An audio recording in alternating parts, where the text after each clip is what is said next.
Assalamualaikum warahmatullahi wabarakatuh.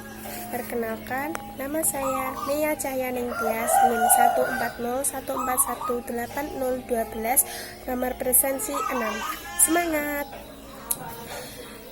Di sini saya akan menyampaikan hasil jawaban UTS saya terhadap matkul manajemen kelas.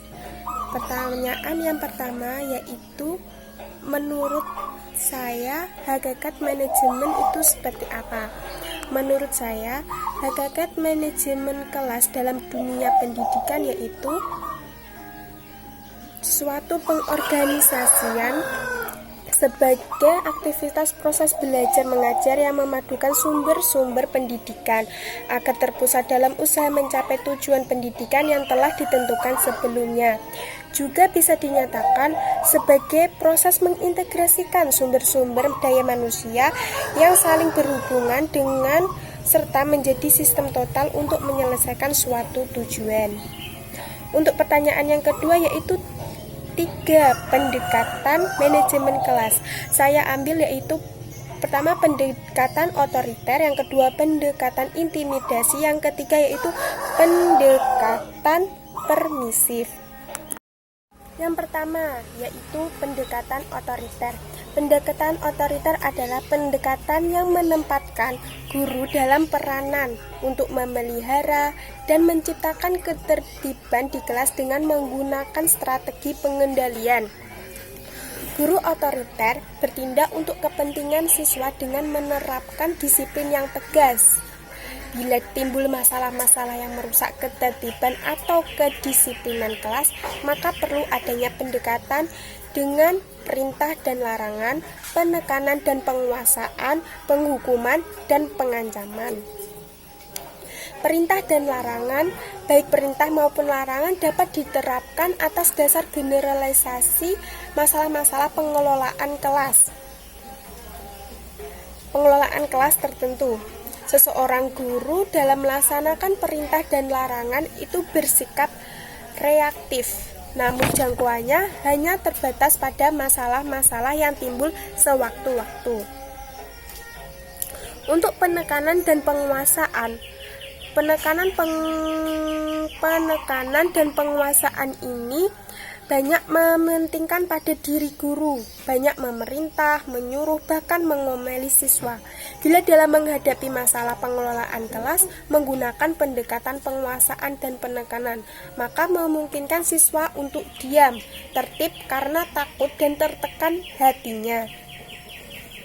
Meskipun demikian, pendekatan ini kurang tepat karena kurang toleransi dan kurang bijaksana. Kemudian penghukuman dan pengancaman. Penghukuman muncul dalam berbagai bentuk tingkah laku, antara lain penghukuman dengan kekerasan, dengan larangan, bahkan pengusiran. Sehingga pendekatan ini kurang tepat untuk diterapkan karena pendekatan otoriter ini tidak bersifat manusiawi. Kemudian yang kedua yaitu pendekatan intimidasi atau ancaman.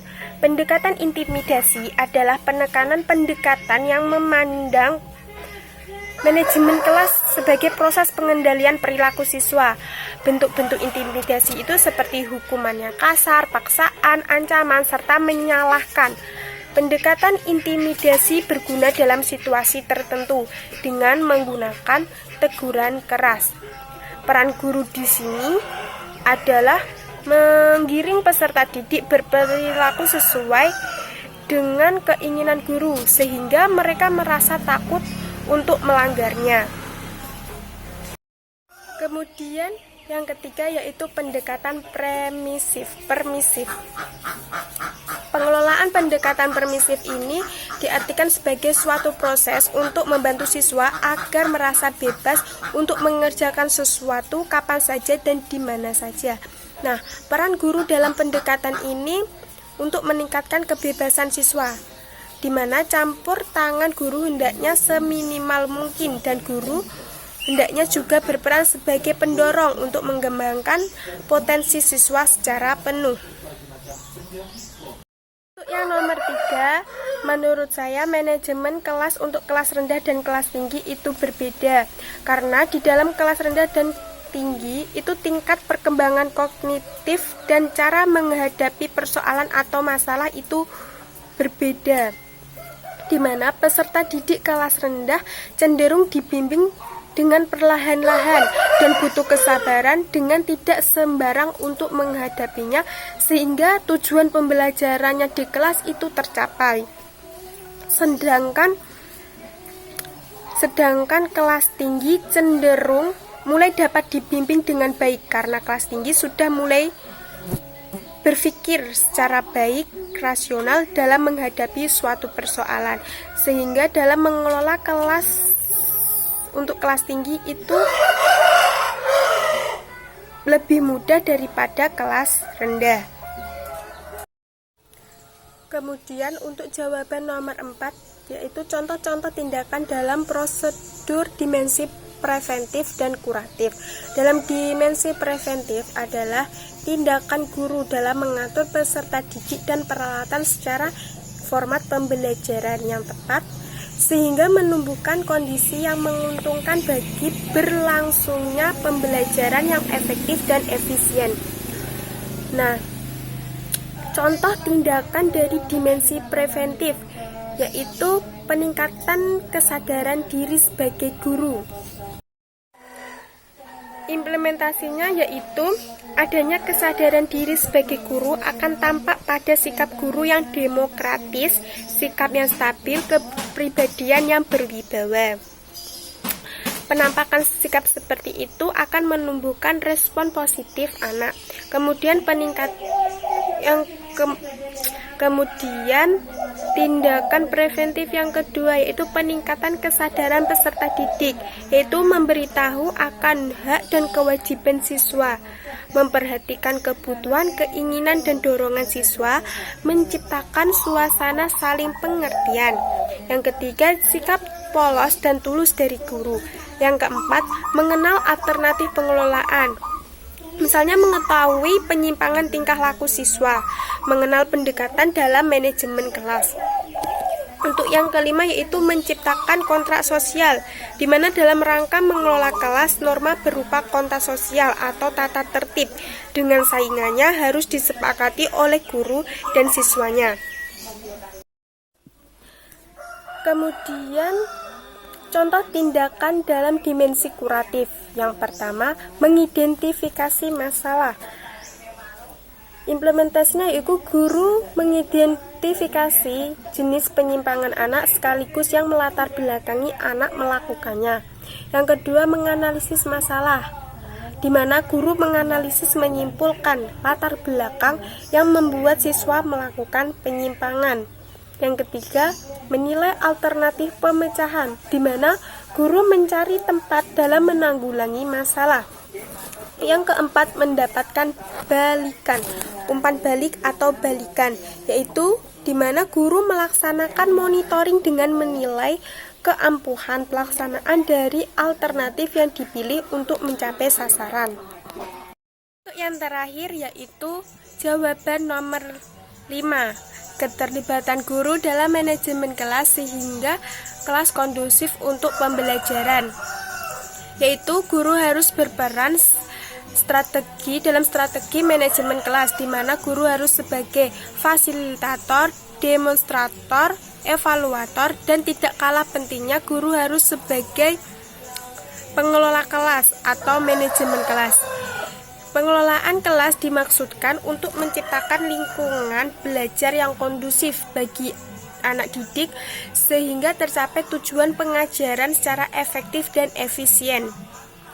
Supaya tujuan pengajaran tercapai dengan lingkungan belajar yang kondusif dalam manajemen kelas, guru harus menghindari beberapa hal berikut. Yang pertama yaitu campur tangan yang berlebihan. Apabila guru menyela kegiatan berlangsung, kegiatan itu akan terganggu. Hal ini akan memberikan kesan kepada anak bahwa guru tidak memperhatikan keterlibatan dan kebutuhan anak. Yang kedua yang perlu harus dihindari guru yaitu kelenyapan. Hal ini terjadi jika guru dalam melengkapi suatu instruksi penjelasan dan lain-lain, kemudian menghentikan penjelasan tanpa alasan, sehingga membuat siswa mengawang-awang atau mengganggu kelancaran pembelajaran pada siswa. Yang ketiga yang harus dihindari guru yaitu ketidaktepatan memulai dan mengakhiri kegiatan. Hal ini dapat terjadi bila guru memulai suatu aktivitas tanpa mengakhiri aktivitas sebelumnya, menghentikan kegiatan pertama, memulai yang kedua, kemudian kembali kepada aktivitas yang pertama. Dengan ini guru tidak bisa mengendalikan situasi kelas. Kemudian yang keempat yang perlu dihindari guru yaitu penyimpangan. Penyimpangan ini terjadi akibatnya guru terlalu asik dalam suatu kegiatan tertentu, memungkinkan dia dapat menyimpang yang dapat mengganggu kelancaran belajar siswa. Yang terakhir yang perlu dihindari guru yaitu bertele-tele, di mana kesalahan ini terjadi bila pembicaraan guru itu bersifat mengulang-ulang hal-hal tertentu, memanjangkan keterangan atau penjelasan, mengubah teguran yang sederhana menjadi ocehan atau kupasan yang semakin bosan dalam belajar. Sebelumnya, saya mohon maaf bila dalam tampilan video ini kurang baik dan kurang memaksimalkan. Sekian dari saya. Jika ada kesalahan kata, mohon dimaafkan. Wassalamualaikum warahmatullahi wabarakatuh.